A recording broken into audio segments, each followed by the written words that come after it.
हमने पिछले सत्रों में देखा कि किस प्रकार से 7वें स्कंद में प्रहलाद महाराज के गुणगान का वर्णन हुआ, किस प्रकार से उनकी रक्षा के लिए स्वयं भगवान नरसिंह के अवतार लेकर आए। लेकिन ये याद रखिए कि 7वां स्कंद आरंभ कैसे हुआ था। आरंभ इस बात से हुआ था कि भगवान क्या पक्षपात करते हैं, और शिशुपाल की बात पर आरंभ हुई थी बात। एक बहुत हिस्टोरिकल कन्वर्सेशन हुआ था, जो हुआ था नारद मुनि और युधिष्ठिर महाराज के बीच, और वहां से वो बातचीत जो है वो आरंभ हुई थी। और अब वो बात का अगला पड़ाव आ जाता है। अगला पड़ाव क्या है? पिछली बार हमने देखा था कि किस प्रकार से एक व्यक्ति जो कंप्लीट मैन हो, परफेक्ट पर्सन हो, जो अपना जीवन जन्म से लगा के मृत्यु तक ठीक से जिए, तो उसको 4 पड़ाव जो है पार करने पड़ते हैं। और वो क्या है? वो सबसे पहले 25 साल तक एक ब्रह्मचारी के रूप में जीवन जीता है, उसके बाद वो एक गृहस्थ के रूप में जीवन जीता है, फिर वानप्रस्थ के रूप में, और फिर अंत में सन्यासी के रूप में।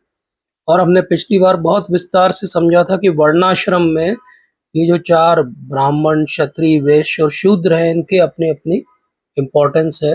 सबका इम्पोर्टेंस है, सबका अपना रोल है। सब एक साथ एक दूसरे को सहयोग करके जब आगे बढ़ते हैं तो पूरे समाज में भी भक्ति का निर्माण होता है, और सब अपनी पराकाष्ठा को प्राप्त कर पाते हैं।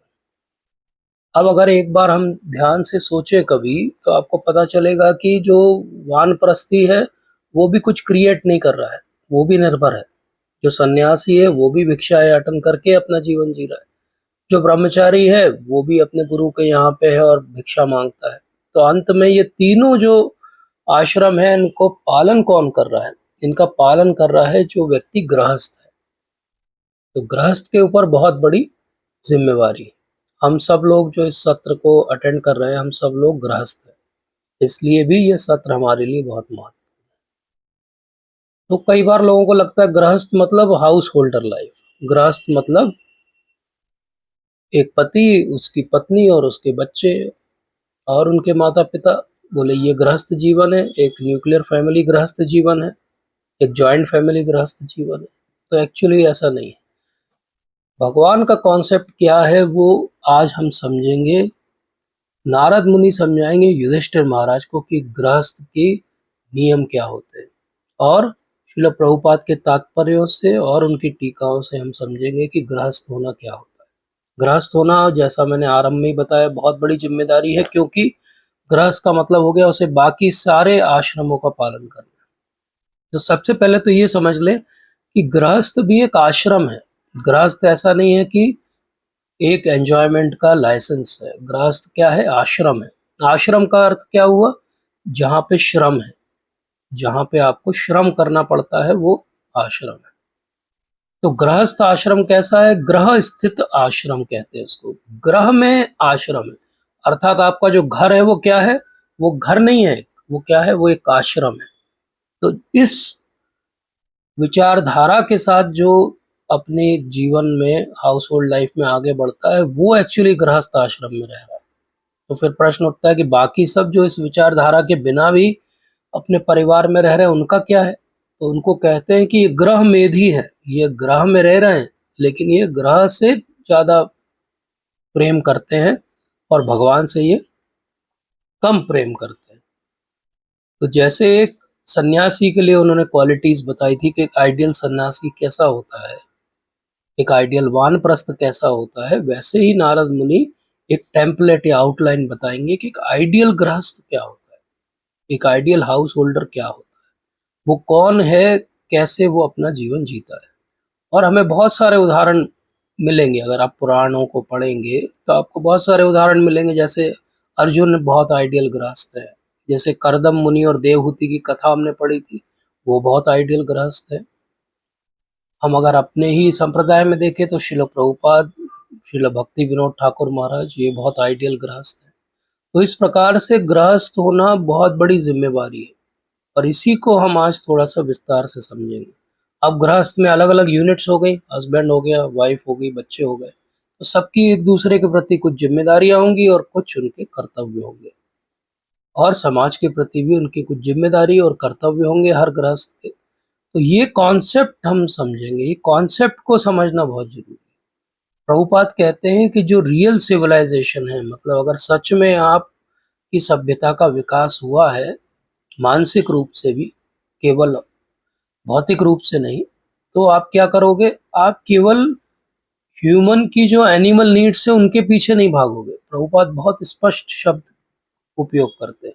जब भी वो गृहस्थ की बात करते हैं, प्रभुपाद बहुत स्ट्रिक्टली बहुत सारी बातें हमें समझाते हैं, और हम अगर प्रभुपाद के अनुगत हैं तो ये बातें हमें समझनी चाहिए। तो एक्चुअली रियल सिविलाइजेशन केवल इसलिए नहीं कि मेरी जो जानवरों वाली इच्छाएं हैं वो पूर्ति हो जाए। जानवरों की इच्छाएं तो जानवर अपनी तरह से पूर्ति कर ही लेते हैं। जब समाज बनता है तो समाज का अर्थ क्या है कि वो जानवरों वाली इच्छाएं की पूर्ति नहीं हो, बाकी इच्छाओं की पूर्ति। लेकिन हमें कैसे पता चलेगा कि हमारी कौन सी इच्छा जानवरों वाली है और कौन सी इच्छा जो है मनुष्यों वाली है? तो उसको कहते हैं वो कि श्रवण करना पड़ेगा। सुनने से हमको कोई भी बात सहज सुगम रूप से समझ में आएगी। तो सहज सुगम रूप से आज हम समझेंगे कि एक गृहस्थ का जीवन कैसा होना चाहिए। इसमें बहुत सारी बातों में आपको डाउट आ सकता है, प्रश्न हो सकते हैं, वो हम अंत में लेंगे। और अगर ज़्यादा प्रश्न है तो हम एक और सत्र लेंगे इस बात पे। लेकिन क्योंकि हम सब गृहस्थ हैं तो हमें ये बहुत विस्तार से और पूरा नियम पूर्वक समझना पड़ेगा कि अगर हम गृहस्थ जीवन का यापन कर रहे हैं तो कैसे करना चाहिए। तो ये जो वर्णाश्रम है, ये वर्णाश्रम भी अलग अलग स्तर पे होते हैं। एक वर्णाश्रम होता है जो आज हम देखते हैं, जिसको मैंने पिछले सत्र में भी बताया था कि किसी भी सोसाइटी में, चाहे वो अमेरिकन हो, लोगों का बंटवारा है कि भाई एक थिंकर ग्रुप है, एक जो है वो एडमिनिस्ट्रेटर का ग्रुप है, एक जो है बिजनेसमैन का ग्रुप है। अब इन्हीं को आप बोल दो कि एक ब्राह्मण है, एक जो क्षत्रिय है, और एक जो है वो वैश्य है, और एक बड़ा ग्रुप है जो सर्विस करता है, दूसरों को सर्व करता है, वो शूद्र है सो कॉल्ड। तो ये तो हो गया मटेरियलिस्टिक लेवल पे भी वर्णाश्रम है। एक होता है अपने आप ही वर्णाश्रम बन जाता है। कहीं भी एक आप 50 परिवारों को एक साथ रखोगे तो सब अपना अपना काम पकड़ लेंगे और स्पॉन्टेनियसली एक उस समाज में भी एक वर्णाश्रम बन जाएगा। किसी को कोई कार्य भाएगा, किसी को कोई कार्य भाएगा। लेकिन हम जब वर्णाश्रम की बात करते हैं, या प्रभुपाद जब वर्णाश्रम की बात करते हैं, तो वो जो बात कर रहे हैं उसको कहते हैं देवी वर्णाश्रम। देवी वर्णाश्रम मतलब वर्णाश्रम के सारे जो वर्ण और आश्रम है वो उनका एक ही पर्पस है, एक ही केंद्र बिंदु है, और वो केंद्र बिंदु भगवान है। जो कुछ कर रहे हैं वो किसके लिए कर रहे हैं? भगवान के लिए कर रहे हैं, अपने लिए नहीं कर रहे, एक दूसरे के लिए नहीं कर रहे, अपने प्रलोभनों को पूर्ति करने के लिए नहीं कर रहे, केवल भगवान की इच्छा पूर्ति के लिए कर रहे हैं। तो ये बहुत क्रिटिकल बात है समझने के लिए कि गृहस्थ आश्रम का अर्थ ये नहीं होगा कि मैं अपनी इच्छाओं की पूर्ति करूं। गृहस्थ आश्रम का अर्थ ये हो गया कि दैवी वर्णाश्रम में मेरी एक बहुत मुख्य भूमिका है, उसको मैं निभाऊं। और वो मुख्य भूमिका क्या है कि न केवल मेरा परिवार बल्कि मेरा समाज, मेरा राष्ट्र, मेरे आसपास के सारे घटक जो है क्या करें, हर तरीके से भगवान की सेवा में अपने आप को नियुक्त करें, इसको मैं एंश्योर करूं। तब मैं कह सकता हूं कि मैं वर्णाश्रम का पालन कर रहा हूं। तो इस तरीके से वर्णाश्रम का पूरा डिजाइन किया गया कि कोई भी पाप ना कर पाए और हर कोई अपनी चेतना का विकास कर पाए और भगवान के नजदीक जा पाए। तो अगर आप अपने जीवन में गृहस्थ आश्रम में रहते हुए अगर आपकी चेतना का विकास नहीं कर पा रहे हो, या आप भगवान के निकट अपने आप को अनुभव नहीं कर पा रहे हो, तो आपका वर्णाश्रम या गृहस्थ जीवन में रहना व्यर्थ हो रहा है। इसको समझना चाहिए, क्योंकि समय सबके पास कितना है? इतना सा है। उस इतने से समय में हमको बहुत बड़ी चीज को पाना है जो कि इस भौतिक जगत के बाहर है। आज हम किसी को कह दें 30-40 साल की उम्र में कि तुमको बिलियनियर बन के दिखाना है, तो उसको लगता है कि कितना कठिन है। अगर किसी को कह दें तुम्हें प्रधानमंत्री बन के दिखाना है, तो वो कहेगा नामुमकिन कार्य है ये। और फिर हम किसी को कहते हैं नहीं भगवान को पाना, हाँ हाँ भगवान को पाना है, वो तो हम पालेंगे, वो तो हम पालेंगे। अरे भाई, जब बिलियनियर बनना और यहाँ पे अपने आप को किसी तरह से प्रूव करना इतना मुश्किल है, तो गृहस्थ आश्रम में रहते हुए भगवान को पाना बहुत कठिन, बहुत कठिन है। क्योंकि गृहस्थ आश्रम के अंदर तो प्रलोभन हमेशा है, और गृहस्थ आश्रम में तो पूरा एनवायरनमेंट ऐसा है कि आपका कभी भी पतन हो सकता है। इसलिए क्योंकि आपको काम करने बाहर जाना है, भौतिक लोगों का संग करना है। बहुत आसान होता है कि गृहस्थ आश्रम में व्यक्ति धीरे-धीरे गृहमेधी हो जाए। और ये हमने देखा है, हमने खुद देखा है अपने, आप सब लोग अपने 2 या 3 जनरेशन पहले जाइए और सोचिए कि वो कैसा जीवन जीते थे। तो आपको ऐसा लगेगा जैसे वो भागवत से उठ के जीवन जीते थे पूरा-पूरा। पूरा टेम्पलेट भागवत का पालन करते थे। और आज हम उन्हीं लोगों की संतान हैं, लेकिन हम क्या हो गए? सब सो कॉल्ड गृहस्थ रह गए। एक्चुअली अंदर से गृहमेधी। वो तो प्रभुपाद की कृपा है, भक्तों का संग है कि हम थोड़ा-थोड़ा कुछ सुधार करने का प्रयास करते हैं। इसलिए बहुत आवश्यक है कि सब अपनी-अपनी ड्यूटी करें, लेकिन सबका गोल जो है वो कॉमन हो। तो हम पहले समझते हैं कि इस गृहस्थ आश्रम की जो धुरी है, जो सेंट्रल पिवट पॉइंट है, वो है पत्नी, स्त्री।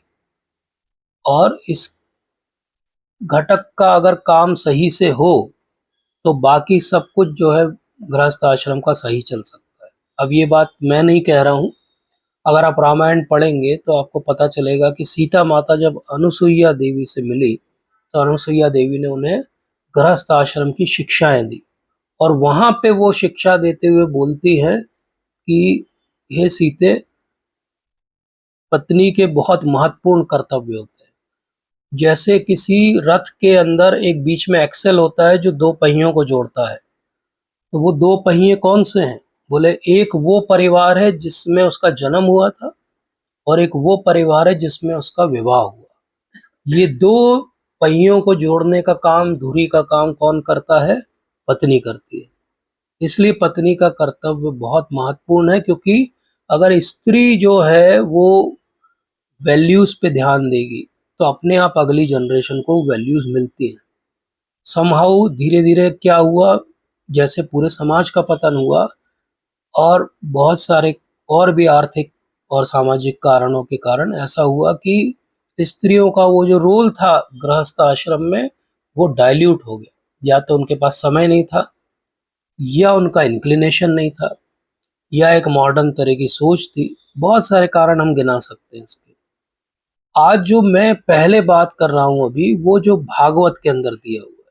फिर हम अंत में बात करेंगे कि इसमें से क्या-क्या हम प्रैक्टिकली और इम्पोर्टेंट है जो हमको अपने जीवन में अप्लाई करने का प्रयास करना चाहिए। भागवत क्या कहती है? तो 7वें स्कंद के 11वें अध्याय में भागवत क्या कहती है कि पत्नी का धर्म क्या होता है? तो पत्नी का धर्म अपने पति के प्रति क्या होता है? बोले सबसे जरूरी है कि वो फेवरेबल रहे, ना केवल पति के लिए बल्कि पति के जितने रिलेटिव्स हैं उनके लिए। क्यों? क्योंकि उसने जो विवाह के समय वचन दिया है, उस वचन का पालन करना है। उस वचन का पालन करते हुए स्त्री का सबसे बड़ा और सबसे मुख्य धर्म गिनाया गया सारे शास्त्रों में, वो है उसका पतिव्रता होना। अब आज के फेमिनिज्म के ज़माने में पतिव्रता की बात करें तो बहुत सारे लोग कहेंगे कि बहुत बैकवर्ड सोच है।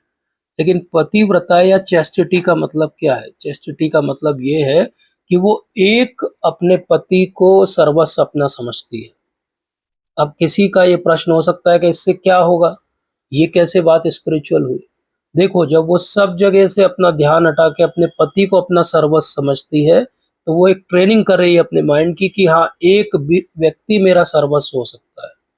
अब उसके बाद क्या ट्रेनिंग करनी है बस उसको? वो सर्वस्व पति नहीं है, कौन है? भगवान है। लेकिन वो ट्रेनिंग कहाँ से चालू हुई थी? कि पति मेरे सर्वस्व है, क्योंकि पति सामने दिखाई देते हैं।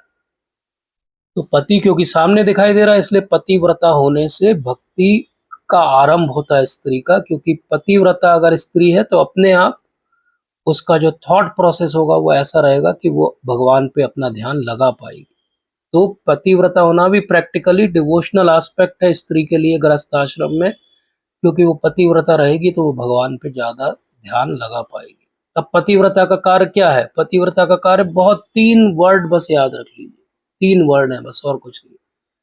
पति और उनसे जुड़े परिजनों को रिस्पेक्ट करना, उनकी सेवा करना, उनको सैटिस्फाइड रखना, और उनकी सेवा में खुद का सैटिस्फैक्शन ढूँढना। जैसे हम भगवान और भक्तों की सेवा करके अपना सैटिस्फैक्शन ढूँढते हैं।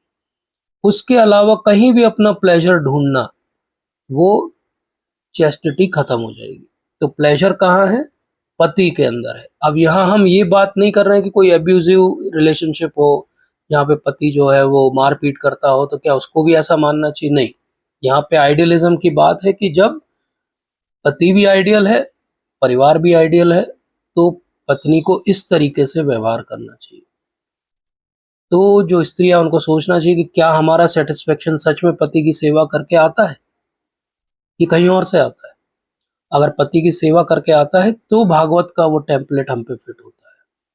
और जब भागवत का ये टेम्पलेट फिट होता है तो क्या होता है? तो फिर हम बाकी शास्त्रों को पढ़ेंगे तो हमें पता लगेगा कि अगर पति 16 माला कर रहा है तो उसमें से 8 माला का जो लाभ है वो किसको मिल रहा है?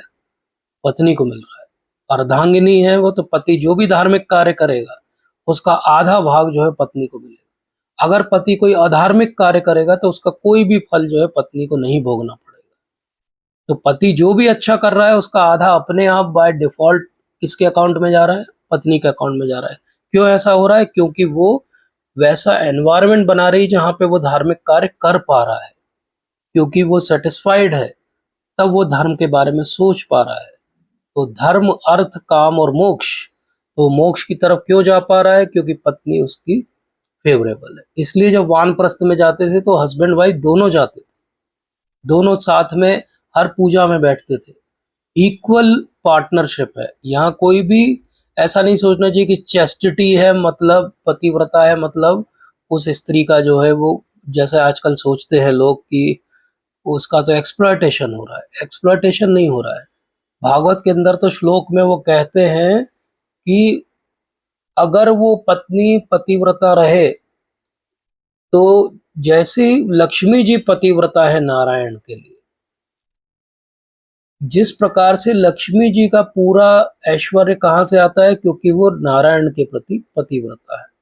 ऐसे ही उस घर का सारा ऐश्वर्य कहाँ से आता है? जब पत्नी पतिव्रता रहती है। और इस बात को बहुत इजीली हम समझ सकते हैं, कोई बहुत मुश्किल बात नहीं है। जहाँ भी जिन घरों में कला रहती है, कहने के लिए बहुत सारा धन हो सकता है, जमीनें हो सकती है, बहुत सारा ऐश्वर्य सुख सुविधा के साधन हो सकते हैं, लेकिन उन घरों में लोगों को रात को नींद नहीं आती। लेकिन जहाँ पे आपसी सामंजस्य बहुत अच्छा है, वहाँ कम चीजें होते हुए भी लोग सुखी रहते हैं, आराम से सोते हैं, खुश रहते हैं, क्योंकि आपका हैप्पीनेस का इंडेक्स आपके बैंक बैलेंस से बिल्कुल भी जुड़ा हुआ नहीं। इसलिए हैप्पीनेस कहाँ से आती है, सेटिस्फेक्शन कहाँ से आता है? जब एक अच्छा रिलेशनशिप होता है। अब अगर हम हस्बैंड और वाइफ के डायनामिक्स को समझें तो हस्बैंड और वाइफ के डायनामिक्स में इतना ही है कि वाइफ ने वो अपना घर छोड़ा है और वो यहाँ आ गई। ऐसा सोचिए कि उसने आज के समाज में इस वर्ड शायद ना एक्सेप्ट करे लोग, लेकिन ऐसा जैसे उसने वाइफ ने आके हस्बैंड की फैमिली की शरण ली है। और शरण का अर्थ क्या होता है? जिसने शरण दी है उसकी जिम्मेदारी है कि वो शरणागत की पूरी देखभाल और सारी इच्छा पूर्ति और रिस्पेक्ट और उनकी सारी जो भी सेवा हो सकती वो करे। तो यहाँ पे रेसिप्रोकेशन क्या है? जब शरणागति होगी तो शरणागत का भाव अपने आप आ जाएगा। और अगर ऐसा नहीं है तो क्या होगा? ऐसा नहीं है तो धीरे धीरे जो है वो दोनों के बीच का सामंजस्य खत्म होता जाएगा, क्योंकि वो सामंजस्य सो कॉल्ड बना किस पे था? शरीर के स्तर पे बना था। और जब शरीर के स्तर पे बना था तो क्या होगा? वो बहुत दिन नहीं चलेगा। इसलिए अगर गृहस्थ आश्रम में सुखी रहना है तो नारद मुनि क्या कहते हैं? नारद मुनि ये कहते हैं कि दोनों हस्बैंड वाइफ दोनों को लाइवलीहुड के लिए क्या करना चाहिए? ईमानदारी से प्रयास करना चाहिए। कोई भी अनैतिक तरीके से कमाया हुआ धन, अनैतिक व्यवहार के द्वारा कमाया हुआ धन घर में नहीं आना चाहिए। अगर अनैतिक तरीके से कमाया हुआ धन घर में आएगा तो उसका कुछ ना कुछ दुष्परिणाम दिखाई देगा। और गृहस्थों को हस्बैंड वाइफ दोनों को मिलकर क्या करना चाहिए? जितना हो सके भक्तों का संग करना चाहिए, जितना हो सके उनकी सेवा करना चाहिए, जितना हो सके उनके मुख से भागवत सुनना चाहिए। जितना वो भागवत पढ़ते हैं, पुराणों को पढ़ते हैं, उतना वो अपने जीवन के ध्येय को समझ पाते हैं। तो गृहस्थ का अर्थ क्या हो गया? गृहस्थ का अर्थ हो गया कि एक आश्रम है जिसमें सब साथ में रह रहे हैं, एक दूसरे को सहयोग कर रहे हैं, रिस्पेक्ट कर रहे हैं, लेकिन अपना अल्टीमेट गोल नहीं भूले हैं, और उस गोल को पाने के लिए जो-जो कर सकते हैं, जो-जो फ़ीज़िबल पॉसिबल है, वो सब करना, ये होता है गृहस्थ आश्रम। तो इसलिए अपनी प्रोग्रेस का भी ध्यान रखना है कि मेरी भक्ति में प्रोग्रेस हो रही कि नहीं हो रही। लेकिन साथ में अपने परिवार की भक्ति की प्रोग्रेस पे भी ध्यान देना है कि हम बच्चों को सही संस्कार दे रहे हैं या नहीं दे रहे।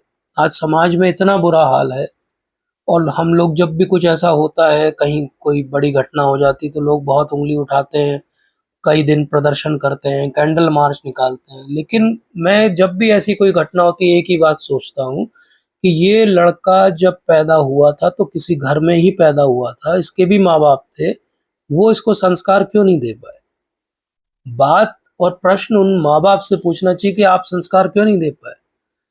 इसलिए नहीं दे पाए कि शायद उनके पास भी संस्कारों का अभाव था। इसलिए सुखी रहने की टिप क्या है? सुखी रहने की टिप ये है कि आपका जो मॉनेटरी गेन है, जो पैसा आपके पास आ रहा है, जो धन अर्जन कर रहे हो, वो हमेशा ईमानदारी से होना चाहिए। उस ईमानदारी से कमाए हुए धन को भी जब आप उपभोग करते हो, तो ये सोच के नहीं करना चाहिए कि ये मेरा है। इसको हम एक उदाहरण से समझते हैं कि मान लीजिए एक खाने की चीज़ आप लेकर आए। अब खाने की चीज़ आपको अच्छी लगती तो आपने खाई उस चीज़ को। तो वो क्या हो गया? मुझे अच्छा लगा इसलिए मैंने उसका भोग किया। ये क्या हो गया? क्योंकि मैं प्रोप्राइटर हूँ, पैसा मेरा है, इसलिए वो वस्तु भी मेरी है, इसलिए मैंने उसका भोग किया। ये मटेरियलिस्टिक थिंकिंग है। अगर उसी वस्तु को आप लेके जो है वो भगवान को अर्पित कर दोगे, तो क्या हो गया कि ये भगवान के द्वारा मुझे ये धन मिला था और उनकी कृपा से मैं ये वस्तु को लेकर आया।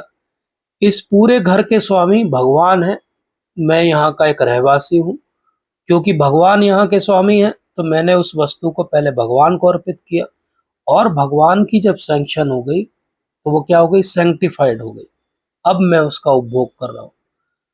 देखने में दोनों बातें एक सी है कि व्यक्ति लाया एक सामान और उसने खा लिया, लेकिन मानसिकता का बहुत बड़ा अंतर है। गृहस्थ आश्रम में सबसे बड़ी चीज जो सोचने के लिए है वो ये कि क्या मैं अपने आप को प्रोपराइटर समझता हूँ? क्या मैं स्वामी समझता हूँ? क्या मुझे लगता है कि ये सब मेरे नौकर हैं जो 4-6 लगे हुए हैं घर के अंदर?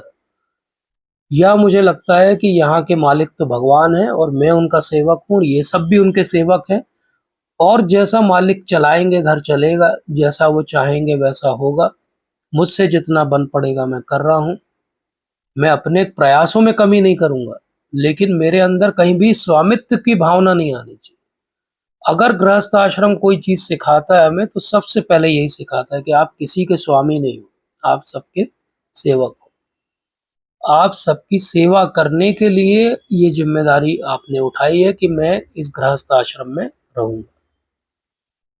और गृहस्थ को हमेशा याद रखना चाहिए कि समय होगा जब उसको ये रिस्पॉन्सिबिलिटी को किसी और को देना पड़ेगा और सब कुछ छोड़ के या तो वानप्रस्थ या आजकल क्योंकि वानप्रस्थ होना संभव नहीं है, तो हम एटलीस्ट अलूफ हो सकते हैं। रोज की पॉलिटिक्स, रोज के काम से हम अपने आप को दूर करके भगवान में अपना ज़्यादातर समय लगा सकते हैं। जो लोग ऐसा नहीं करते हैं, जो गृहमेधी हैं, जिनको लगता है कि मैं ही स्वामी हूँ, उनका क्या हाल होता है?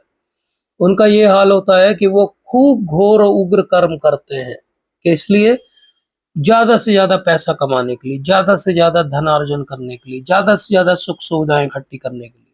और फिर भी क्या होता है? फिर भी वो एक दिन चले जाते हैं। लेकिन अब जब वो एक दिन चले गए हैं, तो अब उनका कोई नाम लेने वाला नहीं है। अब जब वो एक दिन चले गए हैं, तो इतने घोर कर्मों के जो पाप हैं और जो उसके रिएक्शन है, वो उनको झेल रहे हैं। तो इसलिए गृहस्थ आश्रम यहाँ से छूटने का भी रास्ता है और यहाँ बंधे रहने का भी रास्ता है।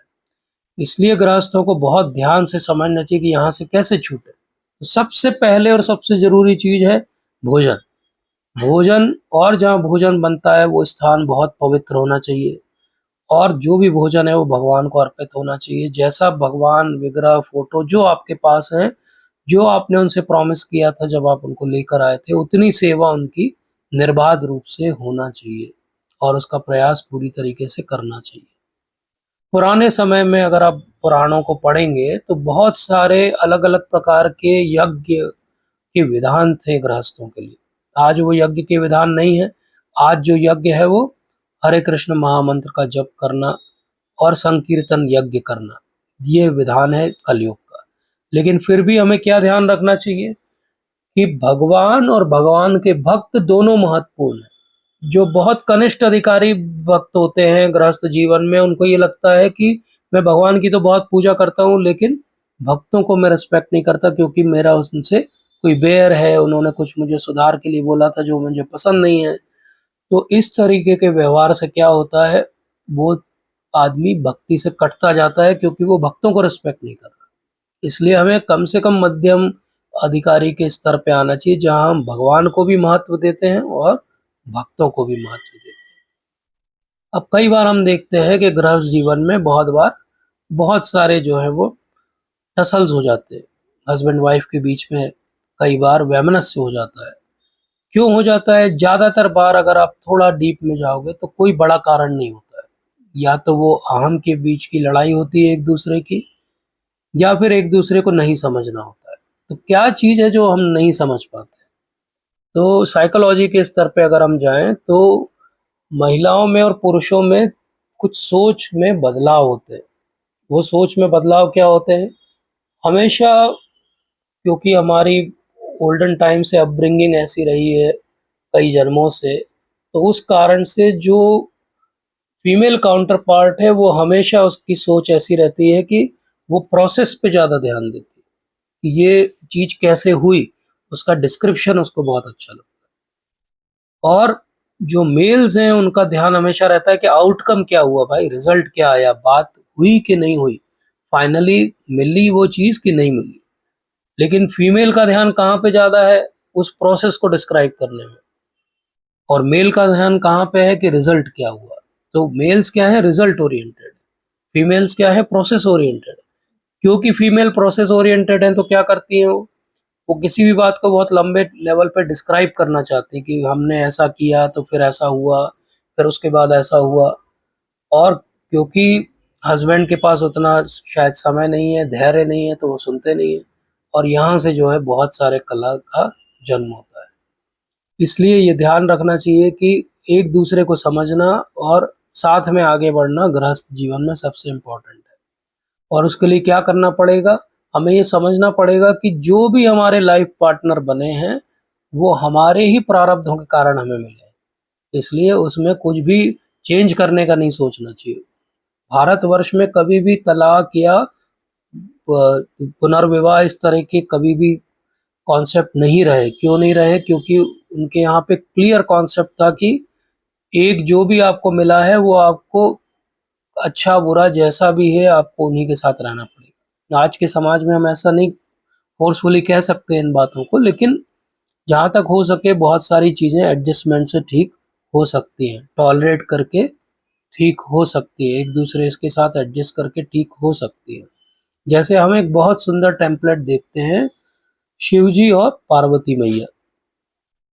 जब भी आप कोई पुराणों को पढ़ेंगे तो आपको समझ में आएगा कि पार्वती मैया प्रश्न पूछती हैं और शिव जी जो है वो एक कथा सुनाते हैं, उस प्रश्न का उत्तर देते हैं, उसके फेवर में कोई बात बताते हैं, कोई श्लोक बोलते हैं। ये आइडियल गृहस्थ जीवन है, जहाँ पे कि भगवान की चर्चा हो, जहाँ पे एक कोई प्रश्न पूछे और दूसरा जिसे उसका उत्तर पता है वो उत्तर बताए। जैसे हम कर्दम मुनि और देवहूति की कथा में हम देख चुके हैं पिछले सत्रों में कि किस प्रकार से कर्दम मुनि तो एक सिंपल से साधु हैं और देवहूति माता कौन है? स्वयंभू मनु की पुत्री है। उनके पास ऐश्वर्य की कोई कमी नहीं है। लेकिन जब वो कर्दम मुनि के यहाँ पे आ जाती है जहाँ कोई ऐश्वर्य नहीं है और वो क्षत्राणी है और वो यहाँ पे आ जाती है, उनका विवाह हो जाता है, तो वो इतनी सेवा करती हैं, कर्दम मुनि की इतनी सेवा करती हैं कि क्रश कराए हो जाती है, उनका चेहरा निस्तेज हो जाता है, पहचान में नहीं आ रही कि वो कौन है। और फिर एकदम कर्दम मुनि एक दिन आंख खोलते हैं, बोलते कौन हो देवी तुम? तो बोले आप, मेरा विवाह हुआ था। बोले ऐसी दिख रही हो तुम, क्या हो गया? तो क्या हुआ? देवहूति माता ने अपना सब कुछ सर्वस्व समर्पित कर दिया। एक बार भी क्वेश्चन नहीं किया उन्होंने कि वो रोल्स रॉयस गाड़ी नहीं दिख रही है, ये छत नहीं है हमारे सिर पे, कहाँ जंगल में यहाँ पे पहाड़ पानी के बीच बैठे हुए हो आप। मेरे पिताजी के पास तो बड़े बड़े महल हैं, हजारों नौकर चाकर हैं, एक हम ऐसे करते थे तो सामान आ जाता था, देखो आपके यहाँ तो कुछ भी नहीं है, ऐसा कहीं कोई श्लोक नहीं आता है। इसलिए जब कर्दम मुनि आंखें खोलते हैं तो वो क्या कहते हैं, देवहूति मैं तुम पे ध्यान नहीं दे पाया, मैं उसके लिए क्षमा प्रार्थी हूँ। अब तुम बोलो तुम्हारी क्या इच्छाएं हैं, मैं सारी इच्छाओं को पूर्ति करूंगा। तो वहां देखने लायक बात है कि देवहूति माता क्या मांगती है उनसे। आप वो सेक्शन पढ़ो तो गृहस्थों के लिए बहुत इंस्ट्रक्टिव है। देवहूति माता उनसे क्या मांगती है? देवहूति माता कहती है कि हे पतिदेव, मुझे आपसे कुछ भी नहीं चाहिए, आप अच्छे से अपनी जो साधना कर रहे हैं उसको अच्छे से करिए, लेकिन अगर आप कुछ देना ही चाहते हो तो मुझे एक अच्छा स्वास्थ्य दे दो, एक कोई रहने के लिए घर दे दो, और मुझे एक संतान दे दो, ताकि आप अपने में बिजी रहते हो तो मैं उसकी देखभाल करूँ। आज भी अगर आप देखोगे तो प्रैक्टिकली वाइफ्स की यही 3 डिमांड है। अगर आप ये 3 डिमांड उनकी अच्छे से पूर्ति कर दो, तो कोई चौथी डिमांड देवहूति माता के ज़माने से लगा के आज तक वाइफ्स ने नहीं की। लेकिन प्रॉब्लम ये है कि करदम मुनि ने जिस तरीके से वो डिमांड पूरी की, पूरा सा बड़ा सा फ्लाइंग सिटी बना के, वैसा तो आजकल संभव नहीं है। लेकिन फिर भी हम अपने स्तर पे, उनकी डिमांड भी छोटी रहेगी तो हम अपने स्तर पे उसका प्रयास कर सकते हैं। लेकिन हस्बैंड वाइफ दोनों को मिलके जब अपनी जर्नी चालू करें, एक ऐसा एक बना देना चाहिए बाउंड्री कि ये हमारा संतोष है, इतने में हम संतुष्ट हो जाएंगे।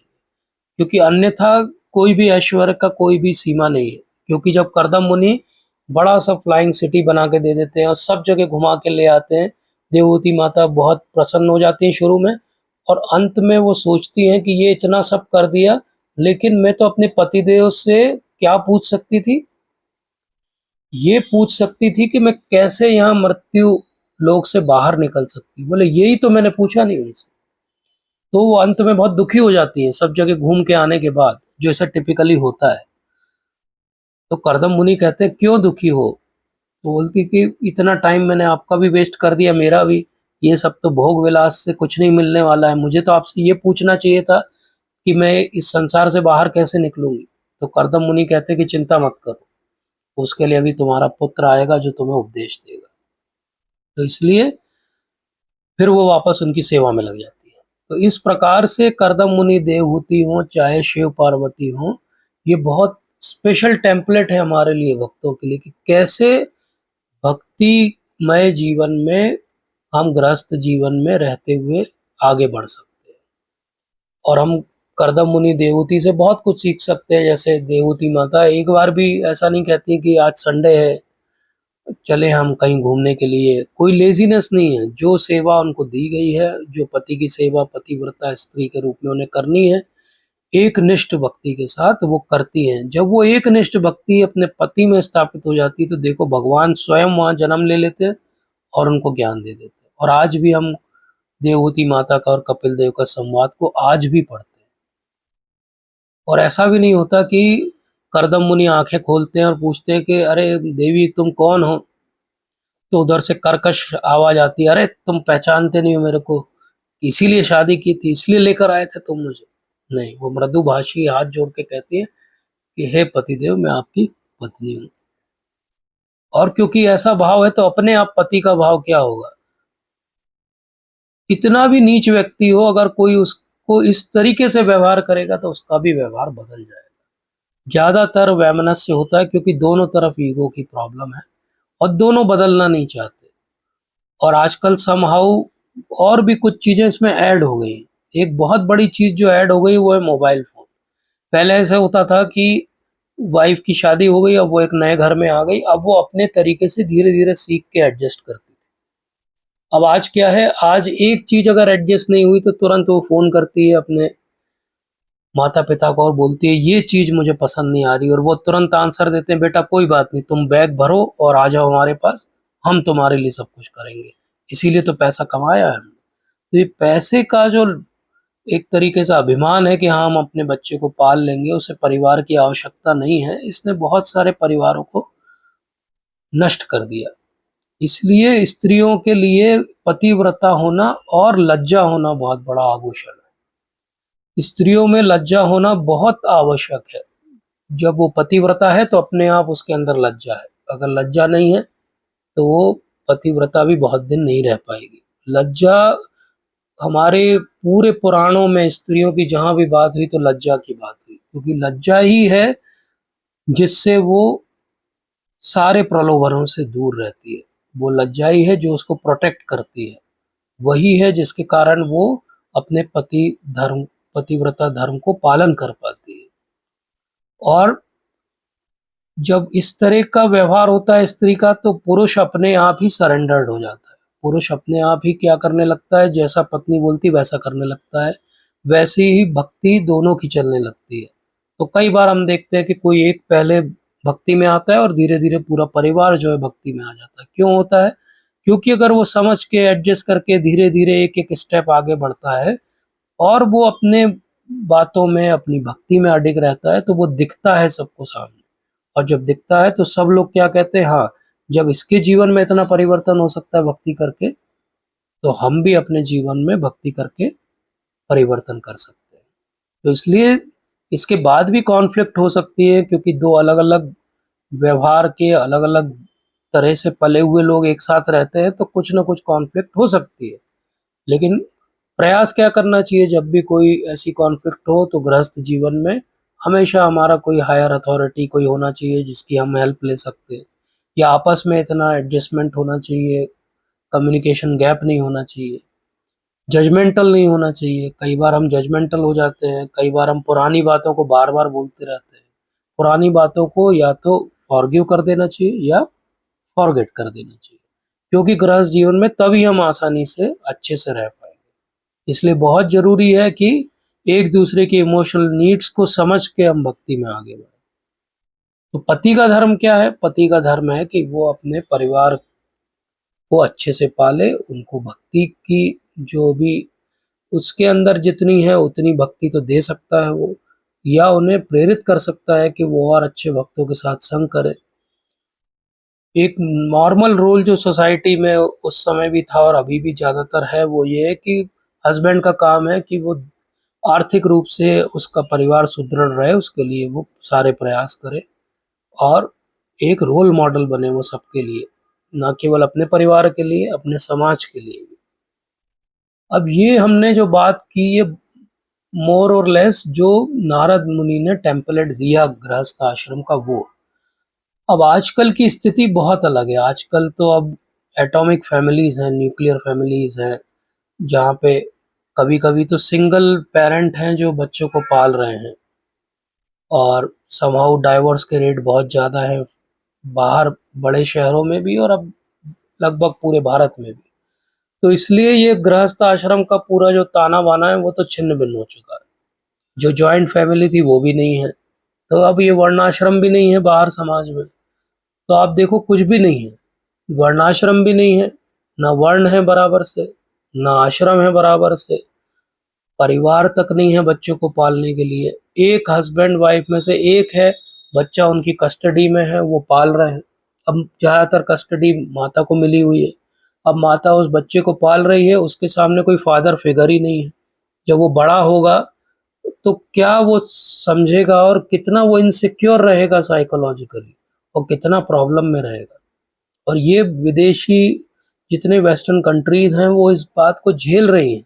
बड़े बड़े लोग वहाँ पे मंथन कर रहे हैं कि क्या किया जाए इससे पार पाने के लिए। ये हाल है कि नशापान इतना ज़्यादा बढ़ चुका है, जुआखोरी बढ़ गई है, पोर्नोग्राफी बढ़ गई है। ये सब क्यों हो रहा है? क्योंकि सोसाइटी में कोई स्टेबिलिटी नहीं है। सोसाइटी की जो धुरी थी, जो महिला थी, जो स्त्री थी, वो टूट चुकी है। और वो सो कॉल्ड फेमिनिज्म के चक्कर में वो एक कोई चीज़ जो उसके हाथ में थी वो छोड़ के कुछ और पाने के लिए आगे बढ़ी थी। लेकिन जो हाथ में था वो भी छूट गया है, और जो आगे था वो तो वैसे भी मिलने वाला नहीं था। वो तो सारा फेमिनिज्म इसलिए फैलाया गया था कि किस तरीके से स्त्री को अकेला करके उसको शोषित किया जा सके। अब आज लोग बात उठाते हैं कि स्त्रियों का शोषण इतना क्यों हो रहा है? स्त्रियों का शोषण इतना हो रहा है क्योंकि समाज में पुरुषों को कोई संस्कार ही नहीं दिए जा रहे। संस्कार दिए कहाँ से जाएंगे जब मोबाइल में सब चीज़ उपलब्ध हो, जब हर मूवी जो है गलत बात सिखाती हो, तो कहाँ से ऐसा होगा? और ऊपर से क्या हो गया है, एक जॉइंट फैमिली का एक बहुत अच्छा स्ट्रक्चर था जो हमारे पास में, उसको हमने डैमेज कर दिया। जॉब्स के कारण, बढ़ती हुई महंगाई के कारण, आपस में सामंजस्य न होने के कारण परिवार टूट गए। अब जब ये परिवार टूट गए, अब हम पीछे मुड़ के देखते हैं कि हाँ, हमारे 1 या 2 जनरेशन पहले कितने अच्छे से एक डिवीज़न ऑफ वर्क था, कितने अच्छे से इतने सारे लोग एक साथ रहते थे, सुखी रहते थे, बढ़िया रहते थे। आज हम अकेले रह के एक बड़े से टीवी के सामने आँख गड़ा के देखते रहते हैं, मोबाइल में सिर झुका के देखते रहते हैं। उससे ज़्यादा फुलफिलिंग लाइफ़ थी जब 20 लोग आपके आस-पास घूमते थे, पूछते थे, "कैसे हो आप?" आपके सुख-दुख के साथी बनते थे, कभी लड़ते थे, कभी खुश होते थे। लेकिन आज क्या हो गया, आज बच्चों को वो शेयरिंग, केयरिंग, ग्रैटिट्यूड वो मिल ही नहीं रहा है। अब क्या हो गया, हर कोई ग्रीडी है। हर कोई बच्चा थोड़ा टीनेजर होता है तो वो अपने माँ-बाप से भी बात करना बंद कर देता है। तो प्रैक्टिकली वो घर में 3 या 4 लोग रह रहे होते हैं, लेकिन 4 कमरों में अलग-अलग रह रहे होते हैं। अगर खाना भी खाना हो तो उन्हें फ़ोन करके बुलाना पड़ता है कि आ जाओ, खाना खा लो। ये स्थिति है। इतने सारी हमने अपनी इच्छा बढ़ा ली है कि खूब सारे लोन ले लिए हमने और उन लोन को भरने के लिए हम घूम रहे हैं ग्रस्त। गृहस्थ का मतलब ही हो गया कि भाई कितने लोन है आपके ऊपर, कितने की ईएमआई आप महीने की भरते हो, यही गृहस्थ हो गया आजकल। गृहस्थ का मतलब ये नहीं हो गया कि वो घर में आएगा तो उसे कोई शांति मिलने वाली है। क्यों? क्योंकि हस्बैंड वाइफ दोनों वर्किंग हैं। बच्चे पे ध्यान देने के लिए कोई मेड है, वो कितना ध्यान देगी और उसका क्या लगाव है उस बच्चे के साथ। स्थिति ये है कि एक माइक्रोवेव इंस्ट्रूमेंट आ गया है जिसमें लोग खाना गरम करते हैं और अपने-अपने टाइम पे खा लेते हैं, स्टिकिंग चिपकी रहती है कि ये खाना आपका है, इसको रखना माइक्रोवेव में और निकालना और खा लेना। एक टाइम था जब लोग घर आते थे तो उनको गरम खाना मिलता था। जब हम धीरे-धीरे डिटेरियोरेट होते हैं तो हम खुद भी नहीं समझ पाते कि हम कहाँ डिटेरियोरेट हो रहे हैं।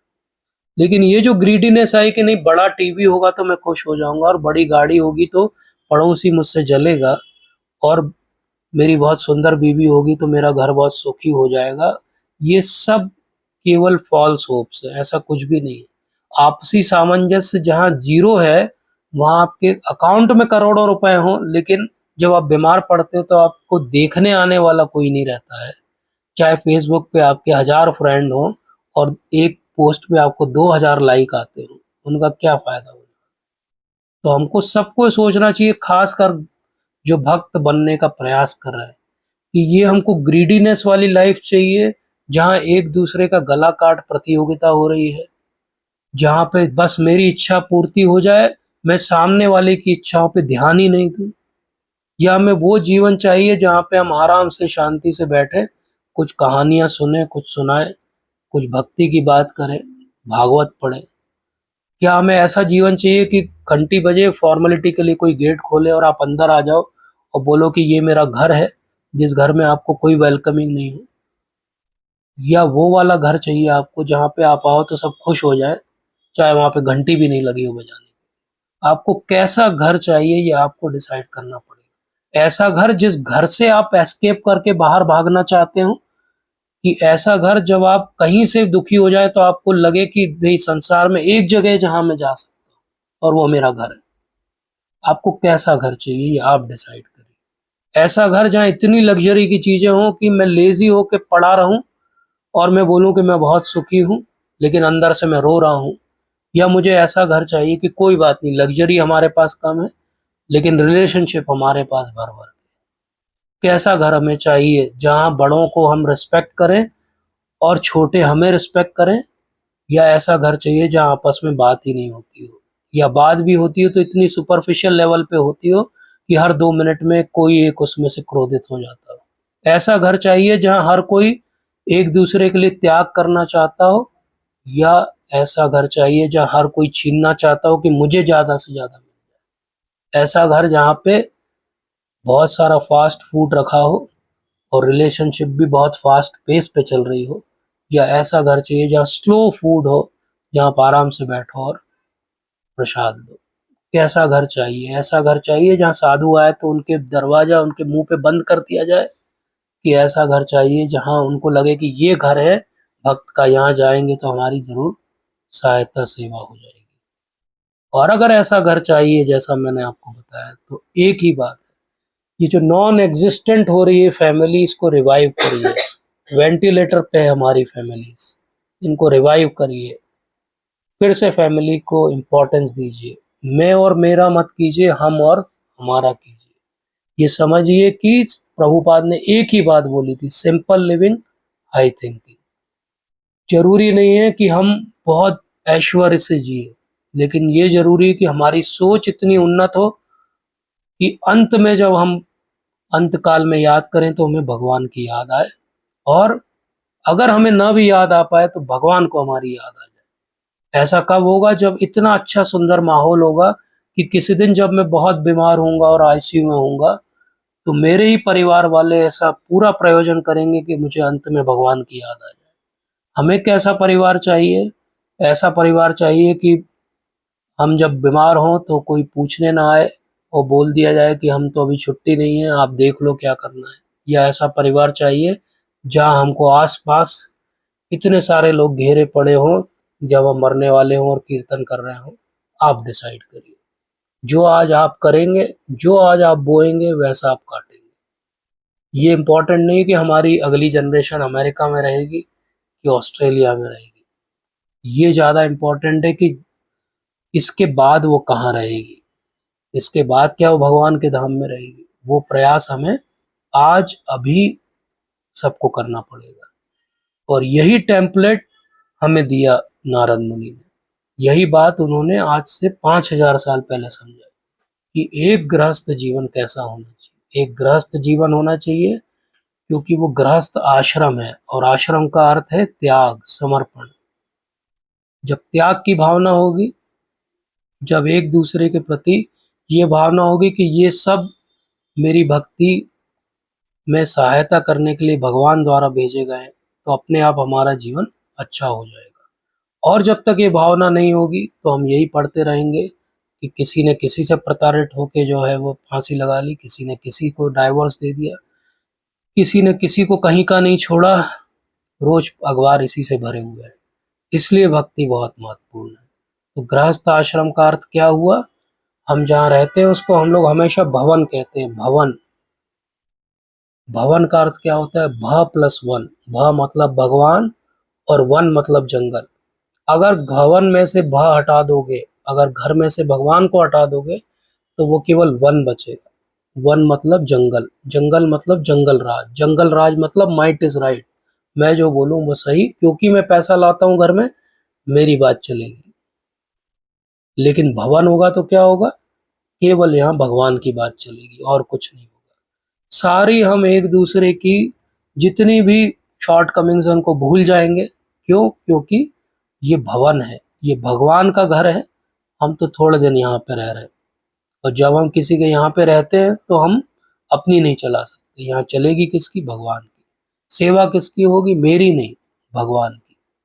मैं त्याग करूंगा किसके लिए? भगवान की सेवा के लिए। जब ये भावना होगी तो सच में वो गृहस्थ जीवन होगा। अन्यथा हमने नाम जप कर लिया, हमने थोड़ा बहुत कोई पुस्तकों का अध्ययन कर लिया, एक आध दो लेक्चर सुन लिया ऑनलाइन, और हमने बोला हम भक्ति कर रहे हैं, लेकिन भावना यही है कि ये घर मेरा है, तो एक्चुअली वो गृहस्थ जीवन नहीं है।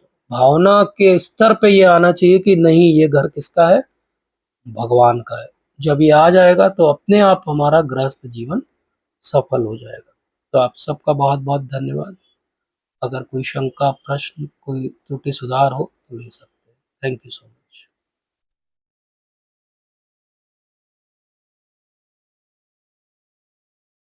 अमरीश प्रभु जी।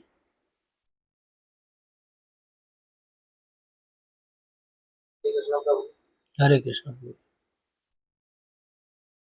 सत्संग का बहुत ही अच्छे से किया आपने। क्या एक मुनि और विभूति माता हरि प्रसन्न था, तो इससे हमको मतलब बहुत अपना क्या सर्वस्व को करके जो सेवा की कश्यप मुनि की। अभी अभी जो छठवां स्कंद है, तो कल छठवें स्कंद का लास्ट वाला पढ़ रहा था। तो जैसे कर्दम मुनि और देवहूति माता का है, तो उन्होंने सेवा की थी। तो जैसे ही इसमें इसमें इन्होंने भी कश्यप मुनि की माता जी। जी जी। जी। और माता ने सेवा करके जब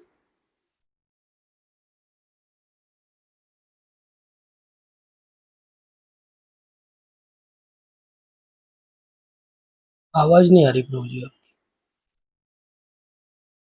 जी प्रभु जी, आवाज आ रही हाँ, है? अब आ रही। यस प्रभु जी। एक प्रश्न कि लक्ष्मी जी विष्णु भगवान की जो है नारायण रूप में जैसे सेवा करती है, तो अगर कोई पत्नी जो है अपने पति को की सेवा करती है, तो वो ऐसे ही है कि वो नारायण ही है। यस, यही कॉन्सेप्ट है एक्चुअली। शास्त्रों का कॉन्सेप्ट यही है कि जब विवाह होता है तो उनको ये सर्व रूप माना जाता है। लोग सब जो नवविवाहित जोड़ा है उसके पैर पड़ते हैं ये मान के कि ये विष्णु और लक्ष्मी के ही अवतार है, मतलब विष्णु और लक्ष्मी का ही भाव धारण किए हुए हैं, क्योंकि वो इटर्नल जो है वो गृहस्थ है। तो वो इटर्नल गृहस्थ को हम भी फॉलो कर रहे हैं।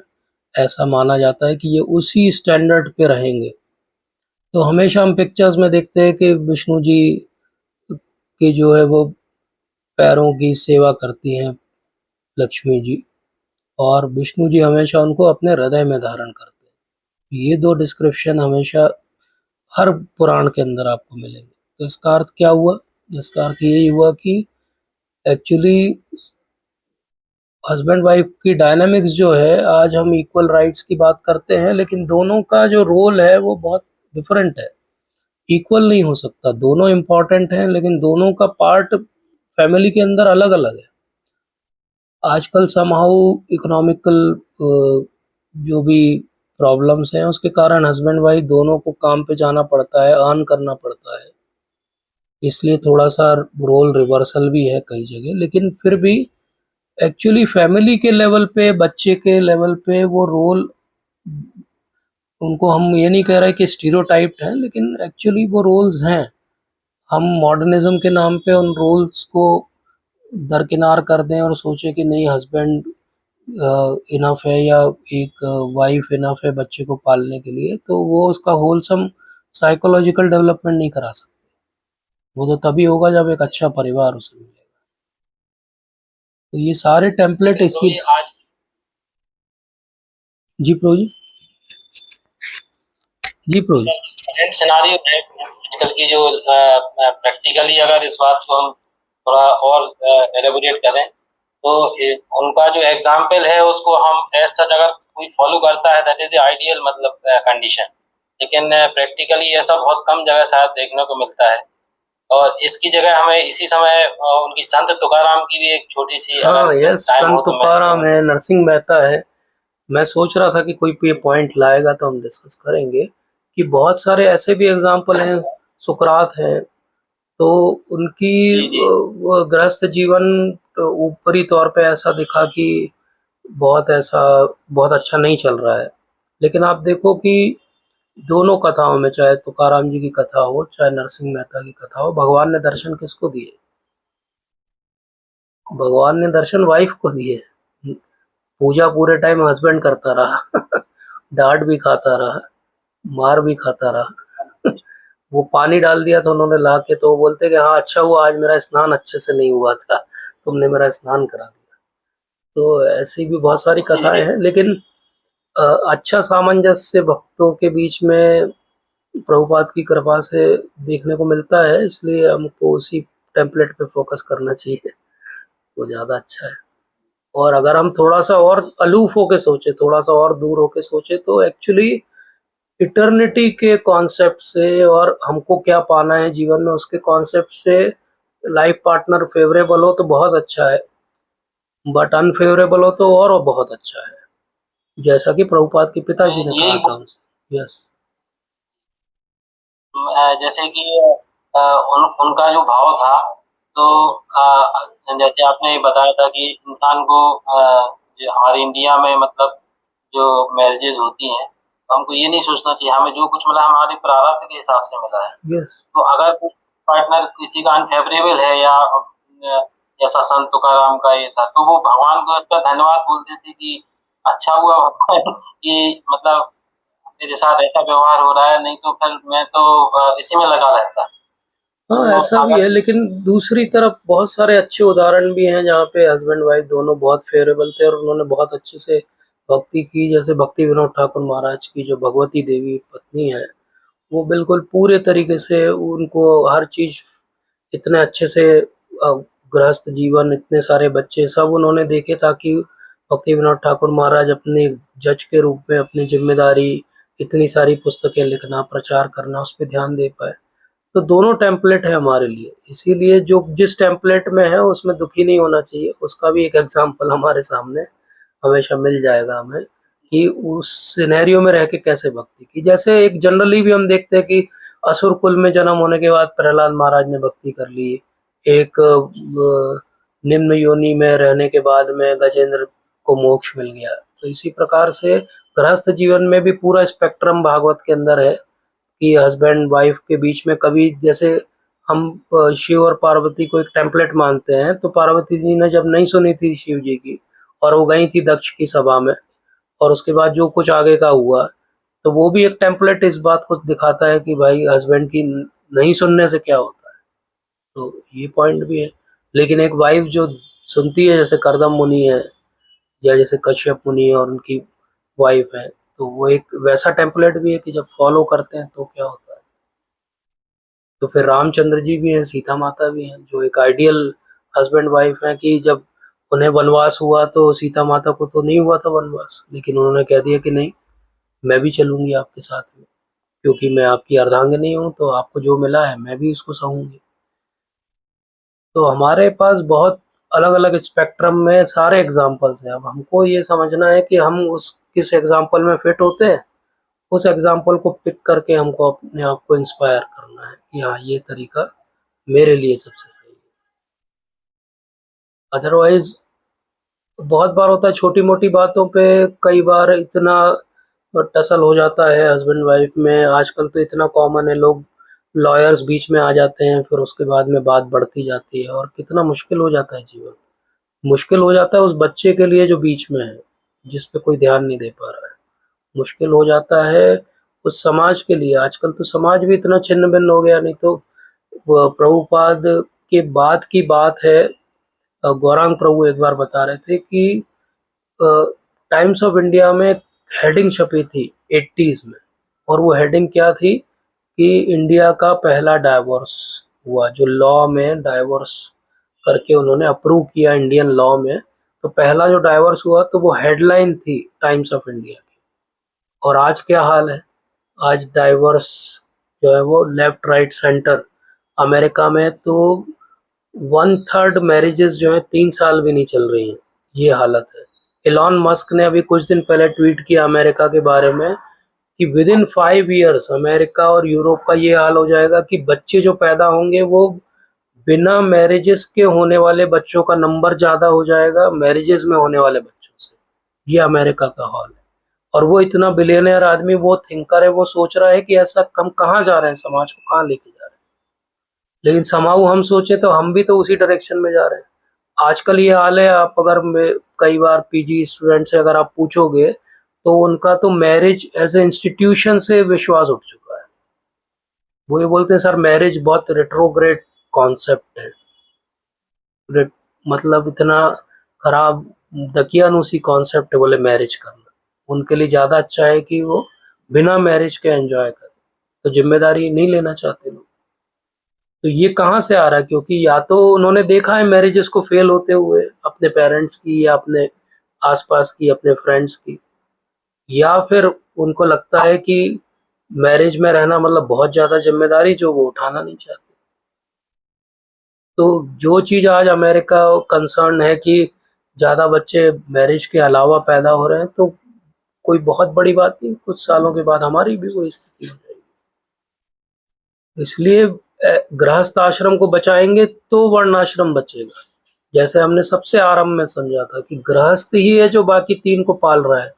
जब गृहस्थ ही सदगृहस्थ नहीं बचेगा, तो सन्यासी कहाँ से सत सन्यासी बचेगा, ब्रह्मचारी कहाँ से ब्रह्मचारी बचेगा। सब करप्ट हो जाएंगे। करप्शन का ओरिजिन ही गृहस्थ से होता है, सब तरह का करप्शन, चाहे मेंटल हो चाहे स्पिरिचुअल। में एक बात और मुझे प्रभु जी याद आ रही थी कि जब वो भगवान अर्जुन जो है जब लिमेंट करते हैं तो बोलते हैं कि समाज में जो वर्ण है संकर पैदा हो जाएंगे।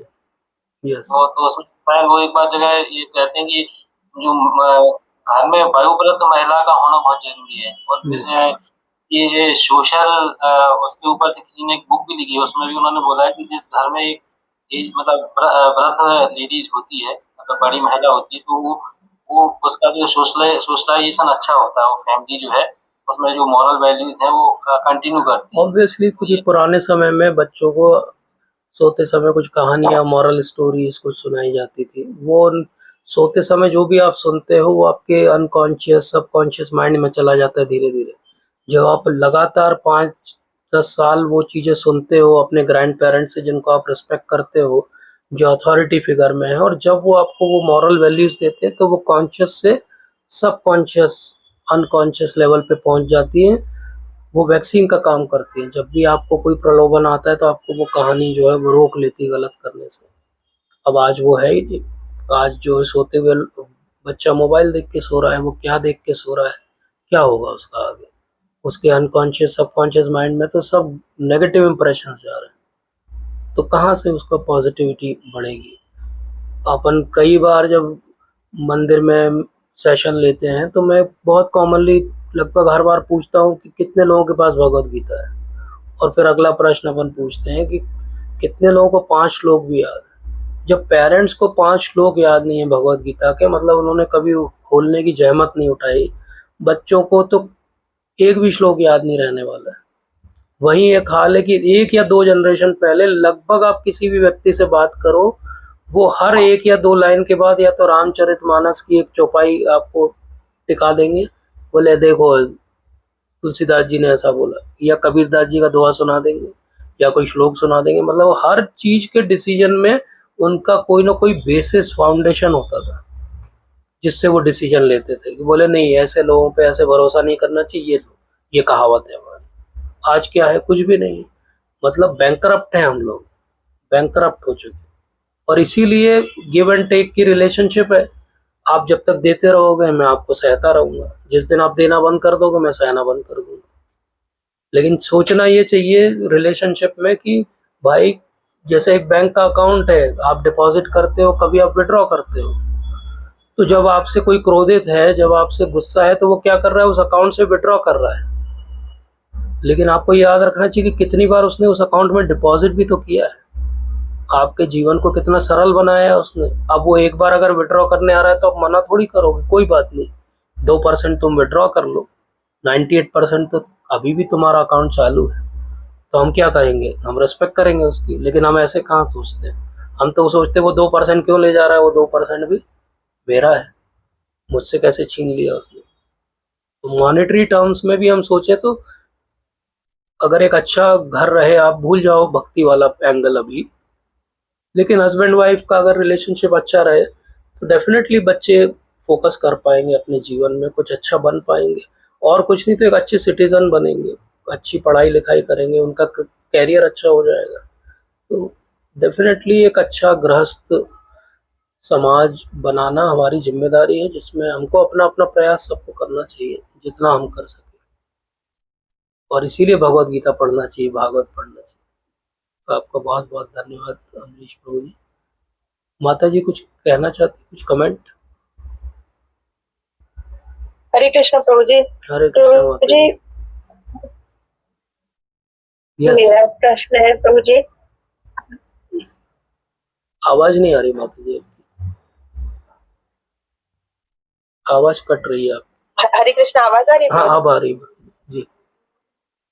ओके प्रभु जी, मैं ये प्रश्न पूछना चाह रही हूँ कि जैसे गृहस्थ आश्रम आपने समझाया, तो जो वर्णाश्रम के हिसाब का गृहस्थ आश्रम है, जैसे प्रभुपाद जी एक्सप्लेन करते, तो आइडियल रूप से जो घर की जो महिला है उनको घर में मतलब रहना चाहिए, जबकि आज क्या है, बहुत सारे लोग बाहर जॉब करते हैं और मतलब वो ऐसे एक एनवायरनमेंट में पले बड़े हैं और उनके पेरेंट्स ने भी उन्हें ऐसे रेस किया है कि आवाज फिर कट गई माता जी, आपकी आवाज नहीं आ रही।